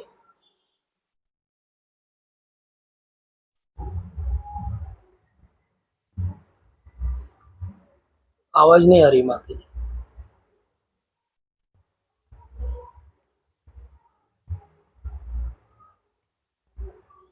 आ रही क्या आवाज?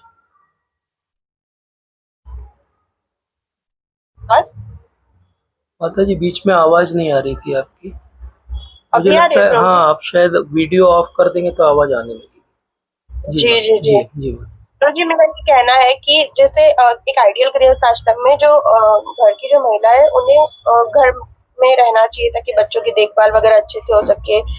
और जैसा प्रभुपाद जी बताते हैं कि आजकल का जो समाज है वो जो एक तरीके का आसुरी ढांचा है जिसपे वर्णाश्रम जो है वो अच्छे से फिट नहीं बैठ सकता है।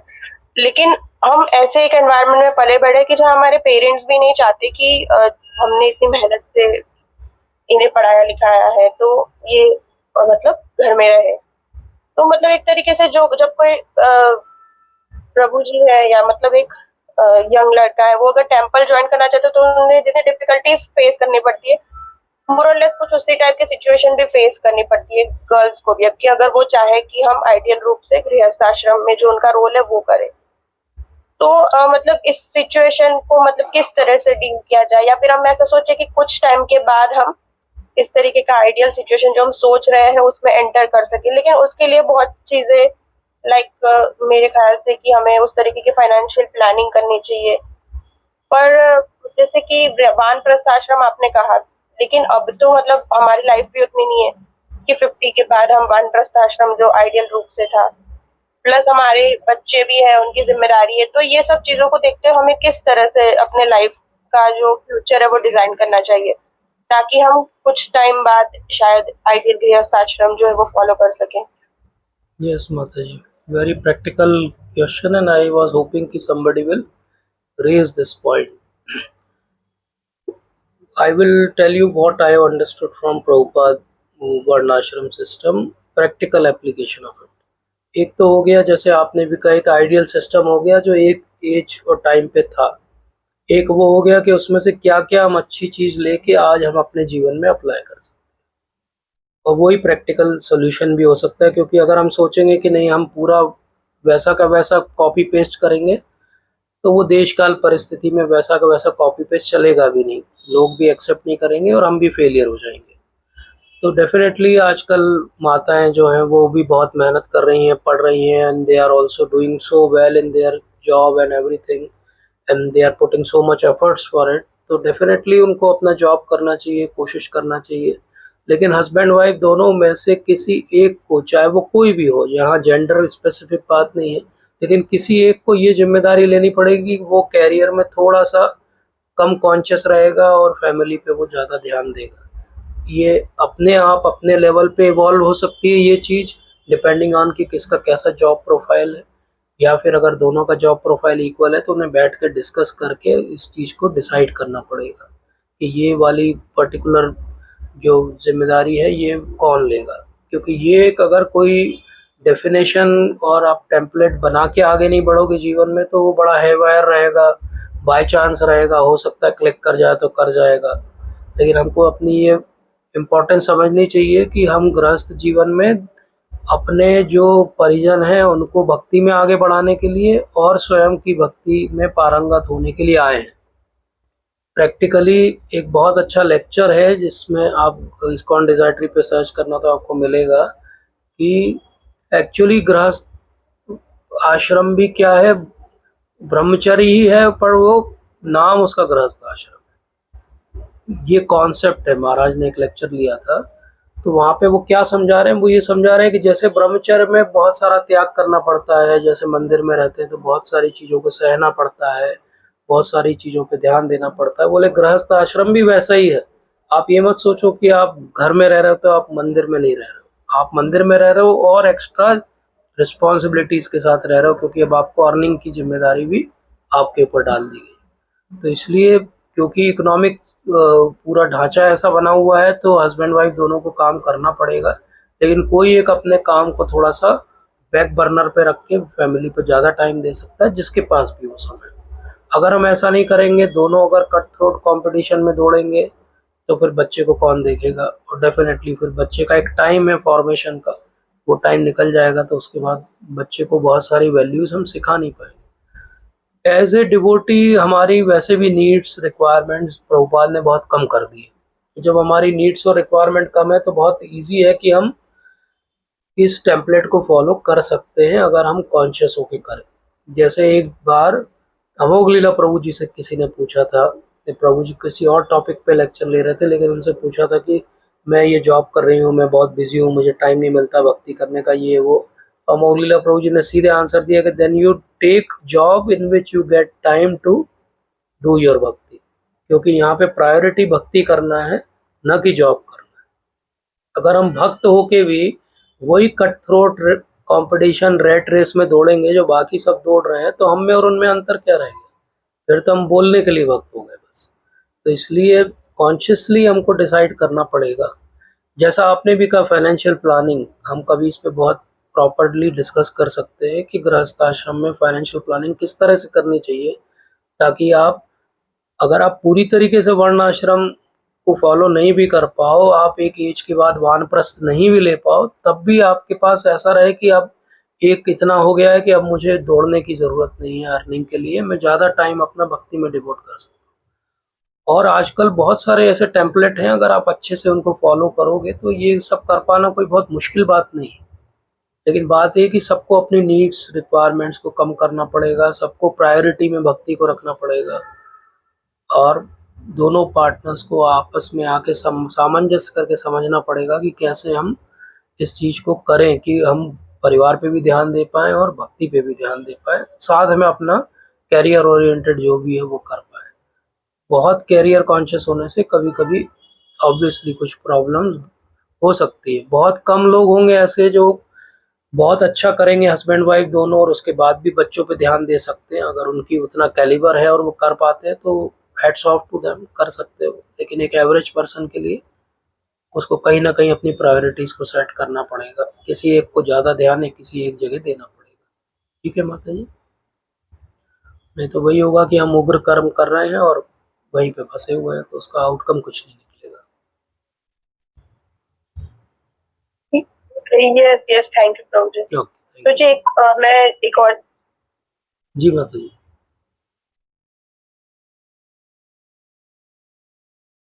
आवाज़ नहीं आ रही माता जी।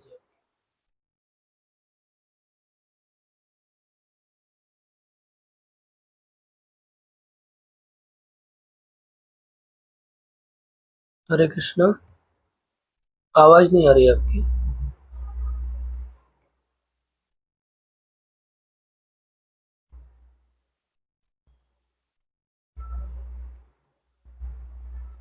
शायद माता जी की नेटवर्क में कोई इशू है। अगर कोई और कुछ कमेंट करना चाहते हैं, ऐड करना चाहते हैं। नहीं प्रभु जी, आवाज तो आ रही है माता जी की, आपको मालूम नहीं क्यों। अच्छा, मेरे पास नहीं आ रही है।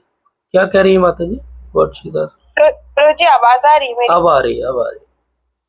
ओके प्रभु जी, मैं ये कहना चाह रही थी कि जैसे भक्ति विनोद ठाकुर थे, वो अपने प्रोफेशनल करियर में भी बहुत अच्छे थे यस। और भक्ति में भी बहुत अच्छे थे। मतलब हम उनके जैसे तो नहीं हो सकते, पर फिर भी शायद कभी कभी लगता है कि अगर हम भी अपना चीजें वेल हाँ, मैनेज लेकिन फिर करें। भगवती देवी जो थी वो हाउस वाइफ थी।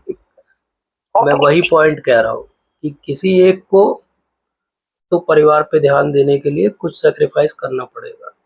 अब वो कौन है, जी, हस्बैंड जी। या वाइफ, दोनों में से, वो इंडिविजुअल आप एज ए पार्टनर डिस्कस करके डिसाइड करना पड़ेगा। ओके जी ओके, जी जी, जी, thank you Prabhu ji. Okay, Hare Krishna. Thank you. Wife के पुण्य हस्बैंड को क्यों नहीं ट्रांसफर होते हैं? बड़ा दुखी कोई व्यक्ति है। हाँ, क्यों नहीं होते हैं? बड़ी अच्छी बात है। वैसे ये समझने लायक बात है ये, कि क्यों ऐसा होता है। शास्त्रों में कहीं भी नहीं लिखा है, एक श्लोक भी आप ढूंढने जाओगे तो कहीं भी नहीं लिखा गया कि वाइफ जो पुण्य कर रही है वो हस्बैंड को ट्रांसफर होगा। क्यों नहीं होता है ऐसा? क्योंकि बेसिकली वाइफ वो एनवायरनमेंट क्रिएट कर रही है जिसमें हस्बैंड धर्म का कार्य अपना कर पाता है। इसलिए पुण्य जो है वो ऑर्गेनाइजर को भी जाता है। वो ऑर्गेनाइजर हमारी भक्ति की कौन है? हमारी वाइफ्स है। लेकिन वाइस वर्सा नहीं है, उल्टा नहीं है इसका। क्योंकि बेसिकली ज़्यादातर बार तो यही देखा जाता है कि वाइफ भक्ति करना चाहती है बट हस्बैंड जो है वो एडमेंट होते हैं या कोऑपरेटिव नहीं होते। तो ये वाला टेम्पलेट रहा होगा उस टाइम, इसलिए भगवान ने बोला होगा कि ये छोटा मोटा एक आध एक्सेप्शन के लिए कौन इसको करे, तो उन्होंने ऐसा कर दिया। बट ऐसा नहीं है कि हम केवल पुण्य के लेवल पे बात कर रहे हैं, ये सोचना थोड़ा सा मतलब भक्ति के स्तर पे नहीं होगा। भक्ति के स्तर पे हम तो ये देख रहे हैं कि अगर हस्बैंड वाइफ दोनों में से एक भी अगर भक्त है, मान लीजिए वाइफ बहुत अच्छी भक्त है, तो ज़्यादातर बार आप देखना कि धीरे धीरे हस्बैंड पे उसका असर होगा। वो प्रसाद खाता रहेगा, खाता रहेगा, खाता रहेगा, और एक दिन उसकी लाइफ जो है वो ट्रांसफॉर्म हो जाएगी। तो ये बहुत इम्पोर्टेंट बात है कि भक्ति कोई भी करे अपने परिवार में, उसका जो पुण्य है, जो उसका आउटकम है, वो सबके लिए अच्छा ही रहेगा। जैसे अभी हमने भगवान के मुख से ही सुना था, नरसिंह देव के मुख से ही सुना था, जब उन्होंने कहा था कि तुम चिंता नहीं करो प्रहलाद, तुम्हारे पिताजी क्या 21 जनरेशन जो है मैंने तार दी। तो डेफिनेटली 21 जनरेशन में हस्बैंड वाइफ दोनों आते होंगे, तो इसलिए don't worry about it. But फिर भी हमको अपने इंडिविजुअल भक्ति के प्रयासों पे निर्भर रहना चाहिए। जो बाकी 50, 40, 20% कहीं कहीं से मिल जाए वो बोनस है। उसके आसरे हम सोचें कि हमारी भक्ति चल जाएगी, तो ऐसा नहीं होगा। Yes, in this context Prabhupada ji ने हस्बैंड वाइफ दोनों को सेम राउंड्स ऑफ चैंटिंग क्यों प्रिस्क्राइब किया? हाँ, ये बहुत अच्छा प्रश्न है, बहुत बढ़िया प्रश्न, वेरी गुड। एक्चुअली इसको बहुत ध्यान से समझना चाहिए। जब हम कहते हैं कि 16 माला किया हस्बैंड ने और 8 राउंड जो है वो चले गए वाइफ के पास, तो 8 राउंड का जो पुण्य है, सुकृति है, वो वाइफ के पास चली गई। तो हस्बैंड के पास क्या बची? बोले 8 राउंड की बची। नहीं, ऐसा नहीं है। उसका जो ट्रांसेंडेंटल मैथमेटिक्स ये है कि हस्बैंड के पास 16 की 16 बची है और 8 जो है वो वाइफ के पास भी चली गई। तो ये क्लियर अंडरस्टैंडिंग है इसकी। मतलब कि हस्बैंड ये ना सोचें कि मैं 16 कर रहा हूँ तो मेरी तो 8 ही हुई माला। नहीं, आपकी 16 है, वो रहेगी आपके पास, लेकिन उतनी ही वो 8 कॉपी होगी और वो उनके अकाउंट में भी चली जाएगी, कॉपी पेस्ट हो जाएगी, यहाँ भी रहेगी, वहाँ भी रहेगी। तो वो बस एक एक्नॉलेजमेंट है एक तरीके से कि हम भक्ति इसलिए कर पा रहे हैं कि घर में माहौल शांतिपूर्ण है। जैसे वो पहले कहा करते थे कि स्थिति तनावपूर्ण लेकिन नियंत्रण में है, तो शांतिपूर्ण है। शांतिपूर्ण माहौल है, इसलिए भक्ति हो पा रही। तो इसलिए भगवान कहते हैं कि भाई शांतिपूर्ण तुम सब भक्ति कर पा रहे हो, इसलिए तुम्हारे 8 राउंड का पुण्य अपने आप वाइफ को मिलेगा।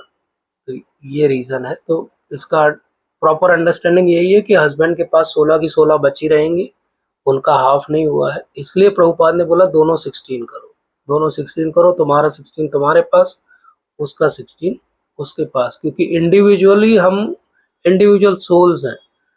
भागवत के अंदर ही आता है कि जैसे समय की नदी में बहते हुए दो तिनके जो हैं साथ में चलें कुछ दूर के लिए, ये गृहस्थ जीवन है। अब वो कुछ दूर के लिए साथ में चलेंगे फिर अलग अलग हो जाएंगे अगर वो भक्ति साथ में नहीं करेंगे। अगर वो साथ में भक्ति करेंगे तो वो तिनके साथ में रहेंगे, वो भगवान के धाम भी साथ में जाएंगे और भगवान की सेवा भी साथ में करेंगे।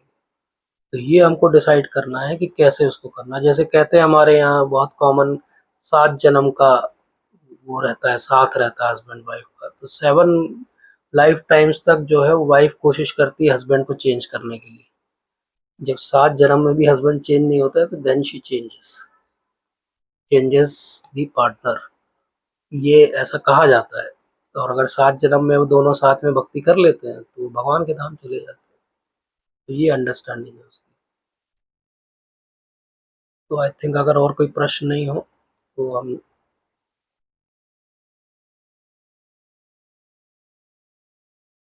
हरे कृष्ण प्रभु जी, हरे कृष्णा प्रभु जी, दंड प्रणाम। हरे कृष्ण प्रभु जी। जी प्रभु जी। प्रभु जी, वो 7 जन्म में कैसे रहते हैं साथ में, मतलब हस्बैंड वाइफ इसीलिए मैंने कहा कि ऐसा कहा जाता है, किसी और मैंने ये relation? नहीं कहा कि किसी पुराण में दिया हुआ है, मैंने कहा कि ऐसा कहा जाता है। This is what is normally we hear, but there is no scriptural basis to it, क्योंकि वो रह ही नहीं सकते हैं अगर वो भक्ति न कर रहे हो। भक्ति करने पे साथ में रहा जा सकता है, ये जरूर है स्क्रिप्चर्स के अंदर, जी अदरवाइज। प्रभु जी, मैंने कहीं ऐसा सुना था कि मतलब जैसे कोई पेट है घर पे तो वो आ जाता है हस्बैंड बन के और वाइफ के साथ रहता है, ऐसे करके उनका जन्म मतलब साथ बना रहता है 7 जन्म तक। हाँ, ऐसा हो सकता मतलब है, किसी न किसी कॉकरोच, रूप में, या चूहा फिर कुछ भी बन कोई सकता पड़ोसी है। ऐसा हो तो वो जी, यस, कुछ तो भी अगर हो इसका सकता कोई है। वैसा वो नहीं है तो हाँ, जी, बट इसका कोई तो अपन को स्क्रिप्चुरल नहीं मानना बेसिस नहीं चाहिए। है, नॉर्मली जो हमारे यहाँ बोला जाता है समाज में, वो शायद इंस्पायर करने के लिए बोला जाता है कि भाई साथ में रहो, या वो कंसोल करने के लिए बोला जाता है कि तुमने जितना ठोक-ठोक के इसको सुधारा है, तो अगली बार ये सुधरा हुआ तुम्हें मिलेगा। शायद ये भाव रहता होगा उसके पीछे कि वाइफ को ये कंसोलेशन रहे कि कोई बात नहीं, आज जो मेहनत कर रहे हैं हम जीवन में, ये अगले जन्म में हमको कम मेहनत करनी पड़ेगी क्योंकि ये सुधरा हुआ मिलेगा हमें पति। शायद ये सोच हो सकती है, जो भी हो, या वो एक तरह का एश्योरेंस है कि नहीं साथ में रहो, अच्छे से रहो। बट डेफिनेटली अगर भक्ति करेंगे तो साथ में रह सकते हैं, ये ज़रूर दिया हुआ है। ठीक है? यस प्रभु यस जी। Prabhu ji, thank you. कोई और कुछ कहना चाहते हैं? हरे कृष्ण प्रभु जी, दंडवत प्रणाम। जी माता जी, दंडवत प्रणाम। प्रभु जी, जैसे हम कई बार देखते कि हाँ, जैसे हस्बैंड वाइफ दोनों भक्ति में है और उनके बच्चे नहीं कर रहे हैं भक्ति, या आगे नहीं बढ़ पा रहे हैं, तो और कभी कभी ऐसा भी देखा है कि हाँ, वो भक्ति में हस्बैंड वाइफ है और बच्चे भी बहुत अच्छी तरह से भक्ति में है, तो वो हस्बैंड वाइफ की भक्ति में शुद्धता नहीं है, ये कह सकते हैं क्या? नहीं, ऐसा तभी नहीं कह बच्चे सकते। अगर आप ऐसा कहोगे तो प्रभुपाद के भी सब बच्चे भक्त नहीं थे और भक्ति विनोद ठाकुर महाराज के भी नहीं थे, तो उनकी भक्ति में तो हम कोई शक नहीं कर सकते। इसलिए वो सबके अपने-अपने इंडिविजुअल प्रारब्ध हैं, अपन अपना प्रयास कर सकते हैं। हम कोई गारंटी नहीं दे सकते। बस ये है कि हम क्या कर सकते हैं, मैं बहुत बार देखता हूँ और सोचता भी हूँ, तो मुझे जो एक बात क्लिक करती है वो ये कि कई बार हस्बैंड वाइफ भक्ति में रहते-रहते इतने फ़ैनेटिक भक्त हो जाते हैं कि वो बच्चों को फ़ैनेटिसिज़्म भाता नहीं है और वो उस केवल एक चिढ़ के कारण वो भक्ति से दूर चले जाते हैं। कभी फ़ैनेटिक मत बनिए कि नहीं तुमको 16 माला करनी पड़ेगी, तुमको मंगल आरती में उठना ही पड़ेगा। अरे आप अपने आप को याद करो, जब आप उसकी उम्र के थे तो आप तो सोते रहते थे आराम से पैर फैला के, आप तो उठते नहीं थे। आप तो सब एन्जॉय करके फिर भक्ति में आए बाद में इतने सालों के जीवन के बाद। और अब आप एक्सपेक्ट करते हो कि वो छोटा-सा बालक जो है वो सुबह उठे और ठंडे पानी से नहाए और 16 माला जप करे, जबकि उसको कोई कन्विक्शन अभी नहीं आया है। तो ये तो एक तरह का टॉर्चर हो गया बच्चे के ऊपर। वो टॉर्चर वो झेल लेता है जब तक वो टीनेजर नहीं होता है। जैसे टीनेजर होता है, तलवार निकालता है अपनी, बोलता है हटाओ अब ये माला झोली, अब मैं गया अपने रास्ते, अब आप पकड़ में नहीं आने वाला आपके। ये गलती है हमारी।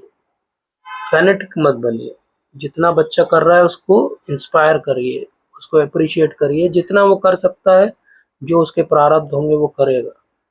लेकिन हमारे कारण वो भक्ति से दूर चला जाएगा, यही सबसे बड़ा कारण है दूर जाने का।